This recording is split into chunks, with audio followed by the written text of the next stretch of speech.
Did you know that the moment you sign your name on a contract, you might be signing away more than just your freedom? You might be signing away your heart. The ink was still wet on the paper when Elara Winters realized she'd made a mistake. Not the kind of mistake you could laugh about later over coffee with friends. No, this was the kind that wrapped itself around your throat and squeezed until you couldn't remember what breathing freely felt like anymore. The penthouse suite of the Meridian Hotel glittered with champagne flutes and forced smiles, a celebration of a union that felt more like a funeral. Her hand trembled as she held the crystal glass, watching her new husband across the room. A man whose eyes held all the warmth of a winter storm, whose smile never quite reached those steel-gray irises that seemed to calculate the value of everything they touched. Maxwell Sterling, tech magnate, self-made billionaire. And now, her husband for the next 12 months. As stipulated in the 60-page contract, her lawyer had advised her not to sign. But desperation has a way of making even the most impossible choices seem inevitable. Her father's company was drowning, pulled under by debts that had accumulated like snow before an avalanche. The treatment her mother needed cost more than most people earned in a lifetime. And Maxwell Sterling had appeared like a dark angel with a solution wrapped in terms and conditions, offering salvation with one hand while holding a leash in the other. The contract was simple, he'd said. Brutally simple. 12 months of marriage, public appearances, maintained illusion of domestic bliss. In return, her family's debts would vanish like morning mist, and her mother would receive the experimental treatment that might save her life. At the end of those 12 months, they would divorce quietly, and Elara would walk away with enough money to start over, anywhere in the world, as anyone she wanted to be. It was transactional, clean. A business arrangement between two consenting adults who would remain strangers sharing the same address. That was 3 weeks ago. 3 weeks that felt like 3 years.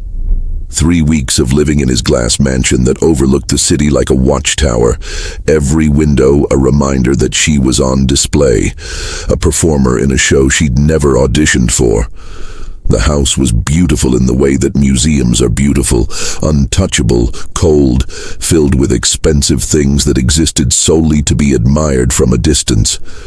She had her own wing, he'd told her during their first night, her own space, her own life, as long as that life looked like his wife's life whenever cameras were present. But something was wrong. Elara felt it in the way the house staff avoided her eyes, in the way Maxwell's assistant, a severe woman named Victoria who dressed exclusively in black, watched her with something that looked uncomfortably like pity. She felt it in the locked door on the 3rd floor, the one room Maxwell had explicitly forbidden her from entering.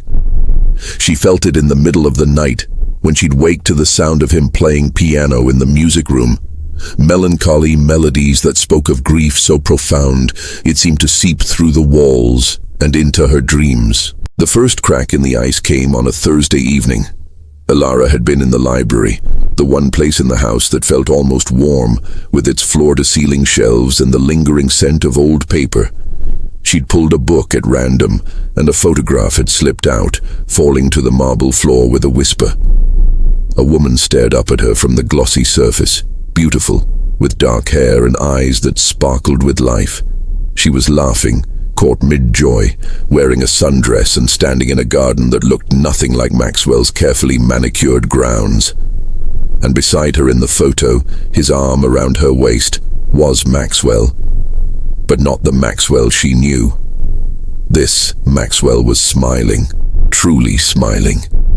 His eyes were alive, crinkled at the corners with genuine happiness. Elara's hands were shaking as she picked up the photograph. On the back, in elegant handwriting, "To my darling Max, forever yours, A." She'd heard footsteps behind her but hadn't turned fast enough. Maxwell stood in the doorway, and for the first time since she'd met him, she saw something other than calculated coldness in his expression. She saw raw, unfiltered pain. He'd crossed the room in 3 strides, taking the photograph from her hands with a gentleness that contradicted the tension in his jaw. "That," he'd said, his voice barely above a whisper, "was my wife." The word hung in the air between them like a blade. Elara's mind raced, trying to make sense of the statement. "Your wife? But I'm my second wife." He'd turned away from her, still holding the photograph like it might crumble to dust if he gripped it too tightly. "Adriana. She died 2 years ago. Car accident. She was on her way home from the hospital after volunteering with sick children. A drunk driver ran a red light." The silence that followed felt heavy enough to crush bone. Elara watched him, this man she'd agreed to pretend to love, and saw for the first time the architecture of his grief. The locked room on the 3rd floor, the melancholy piano in the dead of night, the way he moved through his own home like a ghost haunting familiar halls. "Why?" she'd asked softly. "Why the contract? Why me?" He'd looked at her then, really looked at her, and something shifted in the air between them. "Because my family won't stop. They won't stop trying to marry me off to women who see dollar signs instead of a person. They won't stop telling me it's time to move on, to forget her, to find someone new, as if love is something you can schedule like a business meeting." The contract marriage was supposed to be a shield. 1 year of peace, 1 year where everyone would leave me alone. And then you'd go, and I could return to my grief without interruption. "A trap," Elara had whispered, understanding blooming like a dark flower in her chest. "For both of us?" He'd nodded slowly. "A trap I built thinking I was building a fortress." That night marked the beginning of something neither of them had expected. Small moments that accumulated like interest. Elara started joining him in the music room, sitting in the corner with a book while he played. Her presence a quiet comfort he didn't acknowledge but didn't refuse. He began asking about her family, about her mother's treatment, about the dreams she'd deferred when she'd signed her name on that contract. They started eating dinner together, not in the formal dining room, but in the kitchen, where the staff couldn't see them, slowly becoming something resembling friends. But friendship wasn't the dangerous part. The dangerous part came on a rainy Sunday afternoon when Elara slipped on the marble stairs and Maxwell caught her, his arms wrapping around her waist with an urgency that had nothing to do with preventing injury and everything to do with the fact that for 3 full seconds, neither of them moved.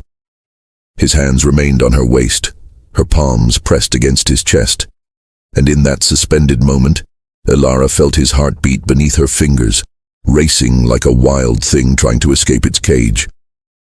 When their eyes met, she saw something that terrified her more than any contract ever could. She saw recognition. The kind that whispers, "You're not alone anymore," even when you've spent so long building walls specifically designed to keep everyone out.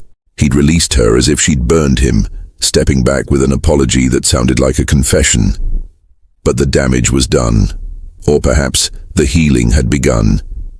It was difficult to tell the difference when your whole life had become a performance where the lines between pretend and real blurred like watercolors in the rain. The locked room on the 3rd floor became an obsession Elara couldn't shake.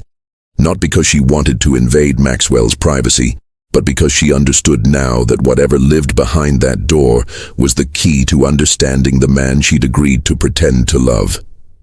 The man she was beginning to realize she might be falling for in ways that would destroy them both when the contract expired.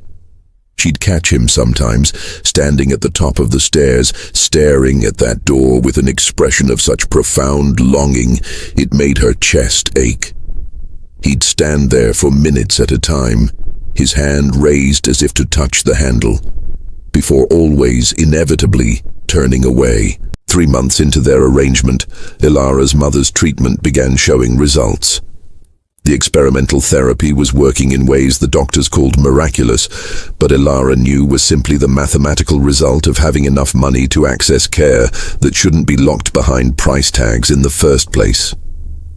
Her mother's voice on the phone grew stronger each week. Filled with a hope that had been absent for so long, Elara had forgotten what it sounded like. But each conversation ended the same way, with her mother asking about her new husband, about their life together, about whether Elara was happy. And each time, Elara found herself lying with increasing difficulty, because the truth was becoming too complicated to explain. How do you tell your dying mother that you've married a man for money, only to discover that money is the least interesting thing about him? How do you admit that you're falling in love with someone who's still in love with a ghost? The charity gala was their 7th public appearance, and by now they'd perfected the choreography of pretend affection. His hand at the small of her back, her laugh at his subtle jokes that weren't really jokes, but observations wrapped in dry humor. The way they'd lean into each other for photographs, close enough that their bodies touched, but never close enough to suggest genuine intimacy. They were professionals at performing a marriage that didn't exist. Except tonight, something felt different. Maxwell was tense, his jaw tight, his eyes scanning the crowd with an alertness that suggested he was looking for someone, or avoiding someone. She found out which when a woman approached them, elegant and poised, wearing a smile that didn't quite hide the calculation in her eyes. "Maxwell," she'd said, her voice carrying the kind of familiarity that comes from years of knowing someone. "I was hoping you'd be here. It's been too long." Elara felt Maxwell's hand tighten almost imperceptibly on her waist. "Vanessa." His voice was polite but cold, the same tone he used in business meetings. "This is unexpected." Vanessa's eyes slid to Elara with an assessment that felt invasive. "And this must be the new Mrs. Sterling. How lovely. Though I must admit, Maxwell, I never thought you'd marry again after Adriana. Certainly not so quickly. Certainly not through arrangement." The last word carried venom wrapped in silk. The implication hung in the air like smoke. Elara's heart pounded, but she kept her expression neutral. Years of watching her father navigate business negotiations, teaching her how to maintain composure under attack. "I'm sorry," she said with a smile that could cut glass, "but I don't believe we've met properly." "Vanessa Sterling," the woman replied, and Elara felt the name land like a stone in still water. "Maxwell's sister-in-law, Adriana's sister. I suppose that makes us family now, doesn't it?" The word family carried the weight of accusation. Maxwell's voice came out harder than Elara had ever heard it. "Vanessa, this isn't the time or place." But Vanessa wasn't finished. She leaned in, her voice dropping to a whisper meant only for them. "Does she know, Maxwell? Does your contract wife know that the money you used to buy her came from Adriana's life insurance? That you're spending my sister's legacy on a replacement you can divorce in a year?"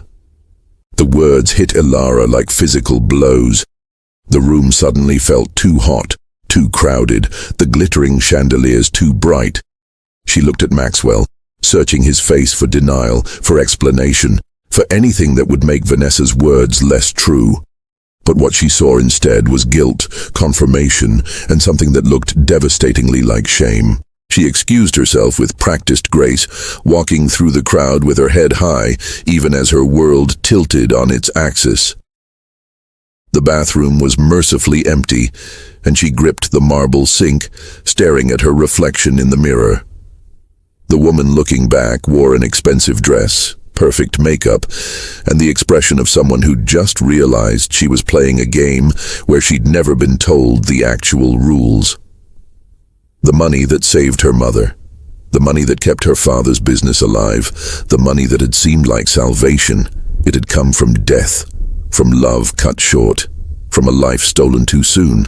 When she emerged, Maxwell was waiting in the hallway, looking more disheveled than she'd ever seen him. His bow tie was loosened, his usual composure cracked. "Elara, please. Let me explain." "Explain what?"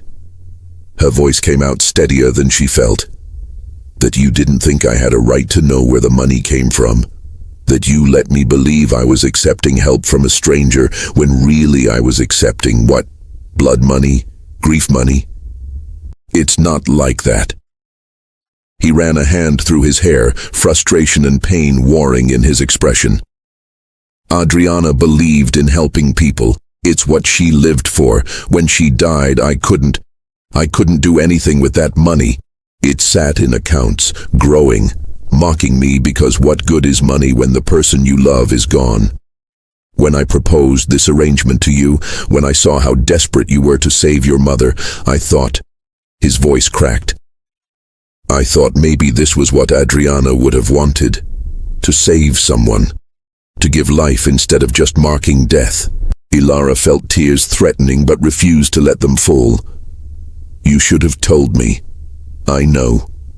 The admission came out raw.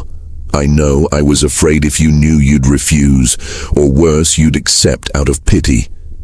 And I couldn't, Elara. I couldn't bear to see pity in your eyes every time you looked at me. So instead you let me fall for you without telling me the truth? The words escaped before she could stop them, a confession she hadn't meant to make. The silence that followed felt like the moment before lightning strikes. Maxwell stared at her, his expression shifting from surprise to something infinitely more complex. You're falling for me? His voice was barely audible over the distant sound of music from the gala. She wanted to take it back, to laugh it off as a slip of the tongue, but she was tired of lying, tired of performing, tired of pretending that living in his house, learning his habits, watching him play piano in the middle of the night, hadn't changed her in fundamental ways. Does it matter? In 9 months I'll be gone anyway, the contract is clear. He moved closer, each step deliberate. The contract, he said slowly, was supposed to keep me safe, keep everyone at a distance, give me time to grieve in peace. He stopped in front of her, close enough that she could see the flecks of darker gray in his eyes. But you didn't stay at a distance, Elara. You asked questions. You sat with me in silence when I needed silence. You laughed at my terrible jokes. You made that mausoleum of a house feel like something other than a tomb. You made me remember what it feels like to want to wake up in the morning. Her breath caught. Maxwell, I'm still in love with her. The words were painful honesty. I don't know if that will ever completely go away, but these past few months with you, I've started to understand that maybe grief and hope can exist in the same space. Maybe honoring Adriana's memory doesn't mean turning myself into a living monument to loss. Maybe she'd want me to... He broke off, struggling with words that seemed too heavy to speak. To what? Elara whispered. To be happy again, even if it terrifies me, even if it feels like betrayal, even if it means risking this. He gestured between them. Whatever this is that's growing between us. Before Elara could respond, his phone buzzed. Then hers. Then his again, an urgent rhythm that shattered the moment. Maxwell pulled out his phone, his expression shifting from vulnerable to alarmed in seconds. It's Victoria. We need to go home. Now. The drive back to the house was silent, tension crackling between them like static electricity. When they arrived, Victoria was waiting at the entrance, her usually impassive face showing cracks of concern. Mr. Sterling, there's been a break-in. They didn't take anything from the main house, but... She hesitated, and Elara saw her glance toward the upper floors. They broke into the third-floor room. Maxwell went pale. Without a word, he ran toward the stairs, taking them 2 at a time. Elara followed, her heart pounding, Victoria's footsteps echoing behind them. When they reached the 3rd floor, the locked door, stood open, hanging crooked on its hinges as if it had been forced. Maxwell stopped at the threshold, his whole body rigid, and Elara moved beside him to see what lay beyond. The room was a shrine, not in a creepy, obsessive way, but in the way of someone trying desperately to hold on to something slipping away. Photographs covered one entire wall. Adriana at different ages in different places, always smiling, always alive. There was her wedding dress, preserved in a glass case. Bookshelves lined with volumes she'd loved, sticky notes still marking her favorite passages. A desk with her laptop, probably untouched since she'd last closed it. And in the center of the room, scattered across the floor like fallen leaves, were letters. Dozens of them, hundreds maybe, all in Maxwell's handwriting. Letters to Adriana, written after her death. A conversation with someone who could no longer answer. But what made Elara's blood run cold wasn't the shrine itself. It was what was missing. The glass case was shattered. The wedding dress was gone. And written across the photograph wall in red paint were 4 words that transformed everything from grief to something far more sinister. You don't deserve happiness. Maxwell stood frozen, staring at those 4 words as if they held the power to unmake him. Elara watched his reflection in the shattered glass, saw the way his face drained of color, the way his hands curled into fists at his sides. She'd seen him grieve, seen him vulnerable, seen him struggle with the ghost of his past. But this was different. This was fear, raw and primal, the kind that comes from realizing that your private pain has been weaponized by someone who knows exactly where to strike. Victoria was already on her phone, calling the police, her voice crisp and professional as she reported the break-in. But Elara couldn't look away from Maxwell, from the way he'd begun to tremble almost imperceptibly, like a building before it collapses. She reached for his hand without thinking, and when her fingers closed around his, she felt him flinch before gripping back with desperate strength. "The cameras," he said finally, his voice hollow. "We have cameras everywhere. Whoever did this, we'll find them." But when the security footage was reviewed an hour later, with police officers filling the house and asking questions that felt invasive and insufficient, they discovered something impossible. The cameras showed nothing. Every single feed had been professionally disabled for exactly 47 minutes, the window during which they'd been at the gala. Whoever had done this knew their schedule, knew their security system, and knew exactly what they were looking for. "Who else knew about this room?" the detective asked, a woman named Chen with sharp eyes and a notepad covered in quick, angular writing. Maxwell's jaw tightened. "No one. Just Victoria, my housekeeper Maria, and now Elara." "And Adriana's family," Elara added quietly. All eyes turned to her. "Your sister-in-law knew. She knew about the contract, about the money. She approached us tonight at the gala. She was..." Elara struggled for the right word. "Hostile." Detective Chen's pen moved across the paper. "Hostile how?" "She implied I was replacing her sister, that Maxwell was dishonoring Adriana's memory by marrying me." Elara glanced at Maxwell, saw the muscle jumping in his jaw. She knew specific details about our arrangement, things that weren't public. The detective's expression sharpened with interest. "Mr. Sterling, would you say your relationship with your late wife's family has been contentious?" Maxwell's laugh was bitter, devoid of humor. "Contentious doesn't begin to cover it. After Adriana died, her family contested the will.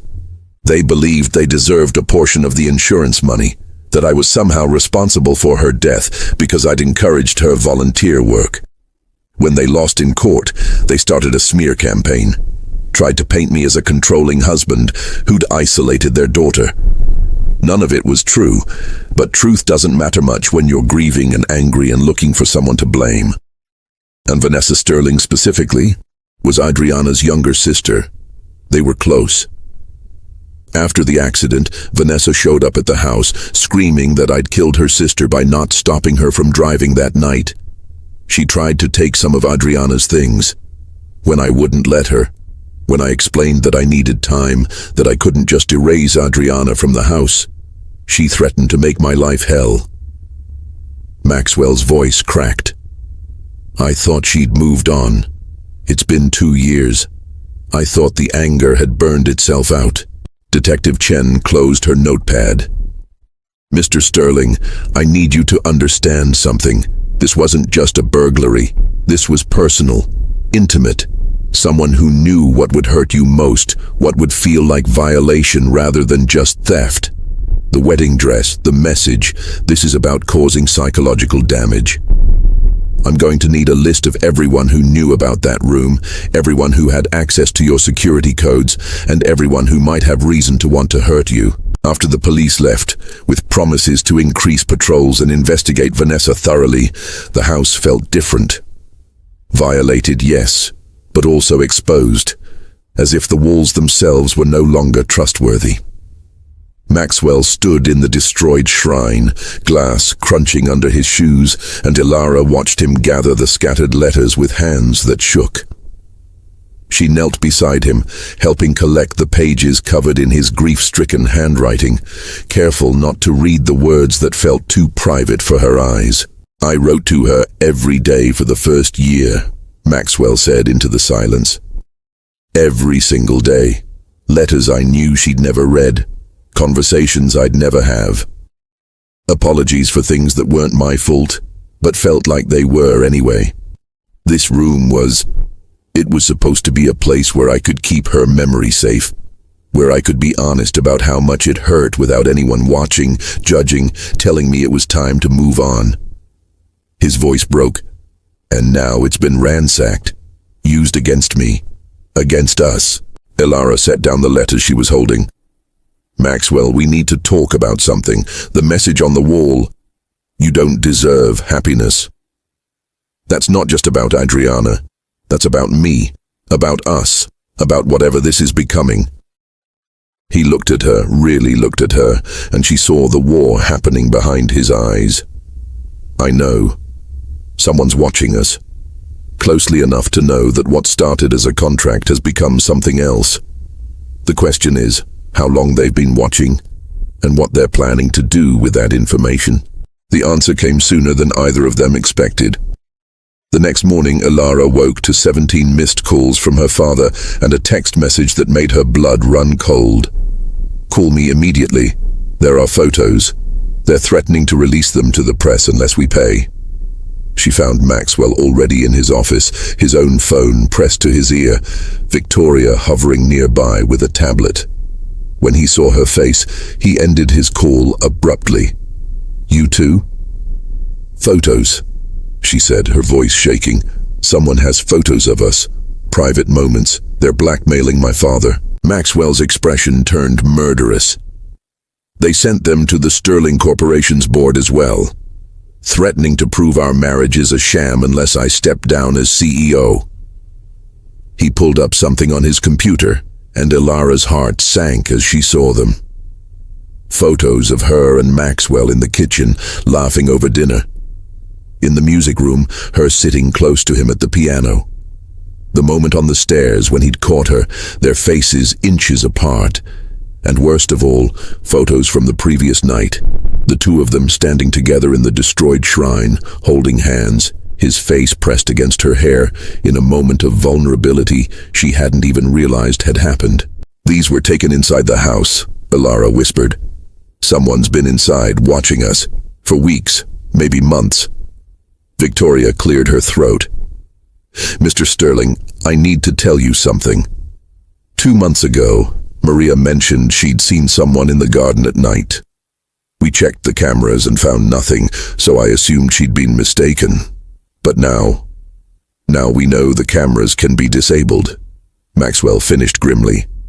"How did I not see this? How did I not realize someone was stalking us in our own home?" The stalking had been methodical, calculated.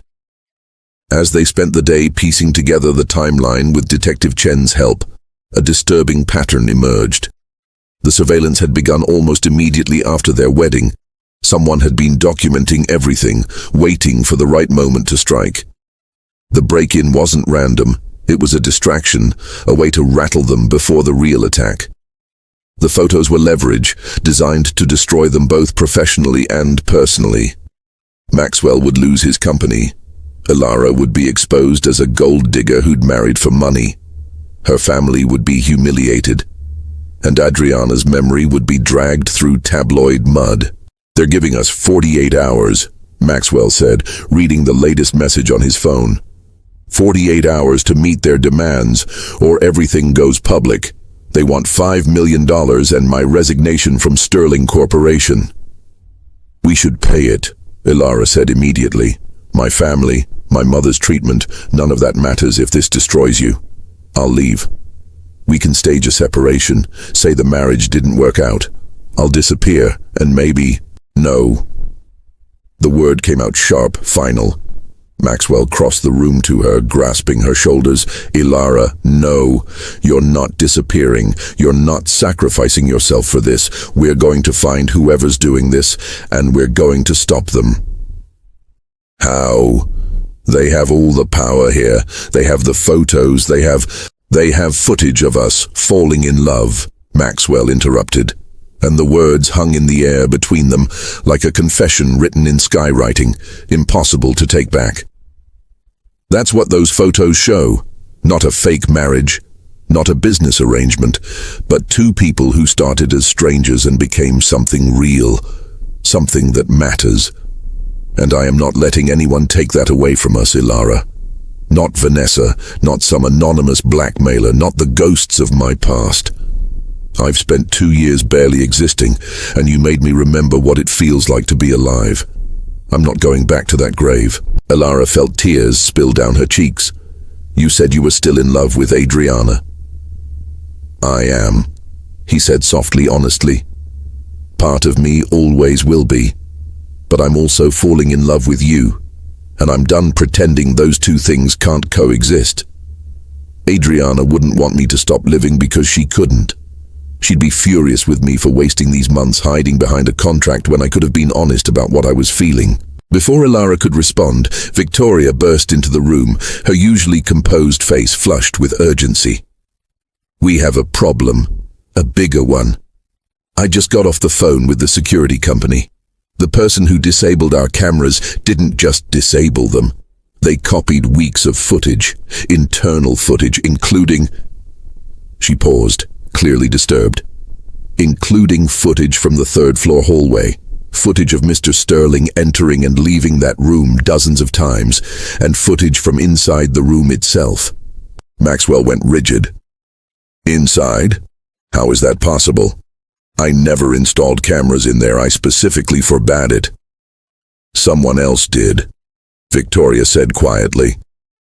A hidden camera, probably installed months ago, which means whoever's doing this has been planning it for a very long time. The implications settled over them like ash. This wasn't a crime of opportunity. This was premeditated, personal, and far more complex than they'd realized.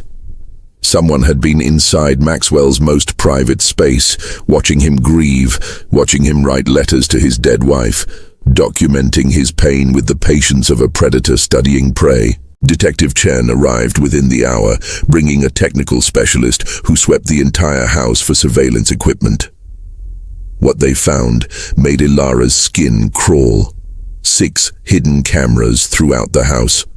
1 in the kitchen, 1 in the music room, 1 in the hallway outside their bedroom doors, 1 in Maxwell's office, 1 in the 3rd floor hallway, and the 1 inside the shrine room, positioned to capture everything. Professional-grade equipment, the specialist reported. Not the kind you buy at an electronics store. This is military or intelligence-level surveillance. Whoever installed these knew what they were doing, and they had significant resources. Maxwell's phone buzzed. He glanced at the screen, and his face drained of color. It's an email, from an anonymous account. He read aloud, his voice tight. You thought you could replace her. You thought you could buy your way out of grief with a pretty girl and a contract. But I see everything, Maxwell. I saw you betray her memory. I saw you fall for the woman who took her place. And now everyone else will see it too. Adriana deserved better than a husband who moves on after 2 years. She deserved forever. And I'm going to make sure she gets it. The room went silent, except for the sound of Elara's sharp intake of breath. Because suddenly, horribly, she understood. This wasn't about money or revenge or corporate sabotage. This was about someone who believed Maxwell belonged to Adriana, even in death. Someone who saw their growing relationship as betrayal of the deepest kind. Someone who was willing to destroy them both to preserve a dead woman's claim on a living man's heart. "This isn't Vanessa," Elara said slowly. "This is someone who loved Adriana so much they can't let her go. Someone who saw Maxwell as hers permanently and sees me as a thief." Maxwell finished, his voice hollow with realization. "They see you as someone who's stealing me from Adriana." He looked at Detective Chen. "We need to expand the suspect list. This isn't just family. This could be anyone from Adriana's past. A friend, a co-worker, someone from her volunteer work." His phone rang, interrupting the thought. An unknown number. Maxwell answered on speaker. The voice that came through was distorted, mechanically altered, but the words were crystal clear. "I gave you a gift, Maxwell.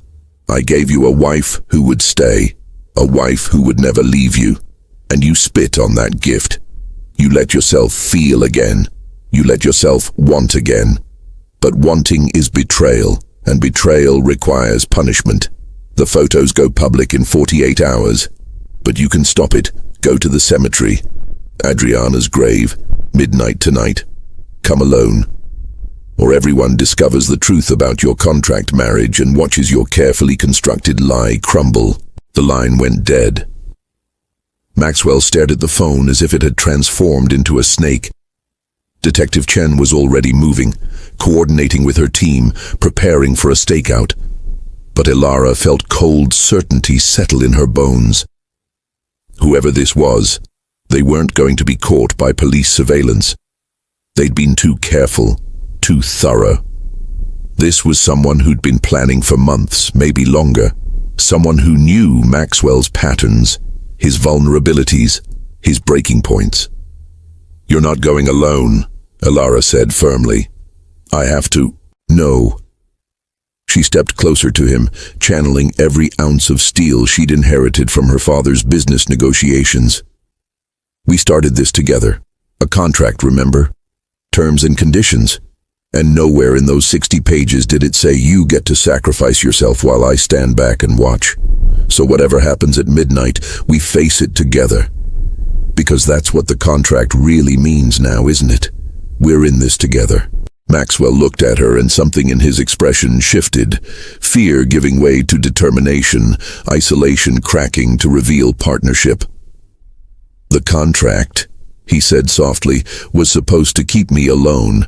But you're right. It doesn't mean that anymore. It hasn't for months. Retry TM."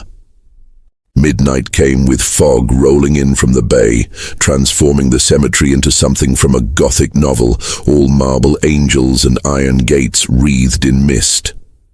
Maxwell and Elara stood at the entrance, Detective Chen and her team positioned at strategic points throughout the grounds, invisible but present. The plan was simple. Maxwell would approach Adriana's grave, draw out whoever had orchestrated this nightmare, and the police would move in. But standing there in the darkness, with only the distant glow of streetlights filtering through the fog, Elara felt the weight of how wrong things could go. Maxwell's hand found hers in the darkness, squeezed once. "If something happens, if this goes wrong, I need you to know that these months with you have been the first time since Adriana died that I felt like a person instead of a monument to grief. Whatever happens tonight, that was real. You made that real. You." She wanted to tell him nothing would go wrong, that they'd catch whoever was doing this and everything would return to normal. But they both knew normal had been shattered the moment someone had broken into that third-floor room. So instead she said, "We made it real. Both of us. Now let's go finish this." They walked through the cemetery together, despite the instructions, despite Detective Chen's protests. Adriana's grave was in the newer section, under an oak tree that would be beautiful in daylight, but now looked skeletal against the night sky. The headstone was elegant, simple. Just her name, her dates, And the words, "She gave the world light." Maxwell had told Elara once that Adriana had chosen those words herself, years before her death, with the dark humor of someone young enough to think mortality was abstract. As they approached, a figure emerged from behind the oak tree. For a moment, Elara expected Vanessa, or perhaps some stranger from Adriana's past. But the person who stepped into the pale moonlight made Maxwell gasp, a sound of pure shock that carried pain and betrayal in equal measure. It was Maria, the housekeeper who'd worked for Maxwell for 5 years, who'd known Adriana, who'd been there through the funeral and the dark months that followed. She stood before them now, and in her hand was the wedding dress, Adriana's dress, clutched against her chest like a child holding a security blanket. "Maria?" Maxwell's voice cracked on the name. "You? This whole time it was you?" The older woman's face was illuminated by the phone she held in her other hand, displaying what looked like a timer counting down. Her expression was strange, caught between grief and righteousness, tears streaming down her face even as her jaw remained set with determination. "You don't understand," she said, her accent thicker than Elara had ever heard it. "Miss Adriana, she was an angel. She was kind to me when no one else was. When I came to this country with nothing, she helped me learn English. She sat with me when my son was sick. She treated me like family, not like help. And then she died, and I watched you." Her voice rose, accusatory. "I watched you lock yourself away and mourn like you were the only one who lost her." Maxwell took a step forward, hands raised placatingly. "Maria, I'm sorry, I didn't know. I didn't realize how much she meant to you. But this, the cameras, the blackmail, breaking into that room, this isn't what Adriana would have wanted." "Don't you tell me what she would have wanted?" Maria's shout echoed through the cemetery. "I know what she would have wanted. She told me the night before she died. We were in the kitchen, and she was so happy because she'd just found out she was pregnant. She hadn't told you yet. She wanted to wait until after her hospital volunteer shift to surprise you with the test. She was going to tell you that night, and instead she died, and you never knew, and I've carried that secret for 2 years like a stone in my chest." The words landed like a physical blow. Maxwell staggered, actually staggered, and Elara caught him, felt him trembling against her. "Pregnant." The word came out broken. We were going to have a baby," Maria finished. "A family. Everything she dreamed about, and it died with her in that accident. But I thought at least she still had you. At least your love for her would be eternal, sacred, something that couldn't be touched or diminished. And then you brought her," she gestured at Elara with something close to disgust, "into your home, into your life. I watched you start to smile again. I heard you laugh. I saw the way you looked at her, the same way you used to look at Miss Adriana, and I couldn't let you forget. I couldn't let you replace her like she never mattered." Elara felt something crack open in her chest, a well of compassion for this woman whose grief had curdled into obsession, whose love for Adriana had twisted into something destructive. "Maria," she said softly, "I'm not trying to replace Adriana. No one could. But Maxwell is allowed to heal. He's allowed to live. Loving me doesn't erase his love for her. It just means his heart is big enough for both." "No." Maria's hand tightened on the phone. "No, it doesn't work that way. Love is supposed to be forever, especially when someone dies. That's when it should be most forever. And now you've ruined everything. The photos are ready to send. One touch of this button and the world sees the truth. That Maxwell Sterling's new marriage is a lie. That he bought himself a wife while his real wife's body was barely cold in the ground." Detective Chen's voice cut through the darkness, amplified and authoritative. "Maria, I need you to put down the phone. We can talk about this, we can get you help." But Maria was shaking her head, backing toward the grave, still clutching the wedding dress. "Help? I don't need help. I need justice for Miss Adriana. I need her memory protected. I need... Her foot caught on the edge of the grave, and suddenly she was falling backward, the phone flying from her hand, the dress tangling around her as she hit the ground with a cry of pain. Everything happened at once. Police officers swarmed from their positions. Maxwell lunged forward, reaching for Maria, even after everything she'd done. And Elara grabbed the phone from where it had landed in the grass, seeing the countdown frozen at 7 seconds, her thumb hovering over the cancel button. She could have deleted everything. Could have erased the photos, the evidence, the threat hanging over their lives. But instead, she held it up so Detective Chen could see, let them document it, preserve it as evidence. Because the truth was, Maria was right about one thing. You couldn't build a future on lies, even comfortable ones. The contract marriage had been a lie that became truth, and if they were going to survive this, they needed to own every complicated, messy piece of it. Maria was arrested, taken away in handcuffs while she wept and apologized and insisted she'd only been trying to protect Adriana's memory. The wedding dress was carefully collected as evidence, and Elara watched Maxwell's face as it was placed in a plastic bag, watched him say goodbye to it one more time. As the police cars drove away and the fog began to lift with the approaching dawn, they stood alone at Adriana's grave, exhausted and shaken, and somehow still standing. Maxwell knelt at the headstone, his hand pressed against the cool marble. "I'm sorry," he whispered. "I'm sorry I didn't know about the baby. I'm sorry I couldn't protect you. I'm sorry it took me so long to understand that loving you doesn't mean I can't love again." He looked up at Elara, tears streaming down his face. "She would have liked you, Adriana. She would have seen how strong you are, how kind. She would have wanted this for me, for us, even if I was too broken to want it for myself." Elara knelt beside him, and together they sat in the pre-dawn darkness, keeping vigil at the grave of a woman she'd never met, but who'd shaped her life in ways she was only beginning to understand. "Tell me about her," she said softly. "Not the grief version, the real version.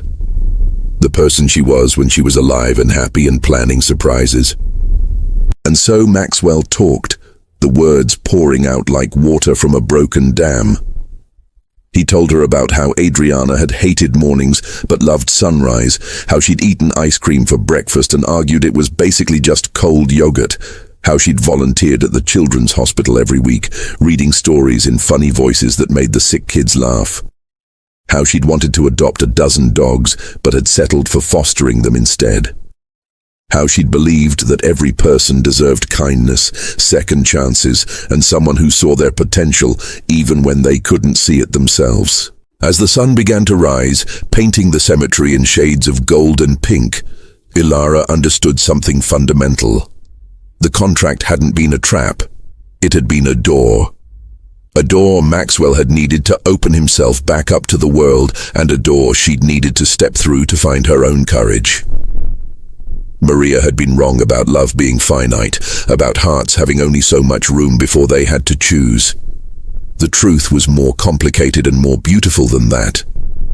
3 months later, after the tabloids had their field day with the contract marriage revelation, after Maxwell had testified at Maria's trial with compassion that surprised even the prosecutors, after the Sterling Corporation board had voted unanimously to keep him as CEO because the man who saves his wife's mother while honoring his late wife's memory is exactly the kind of leader we need.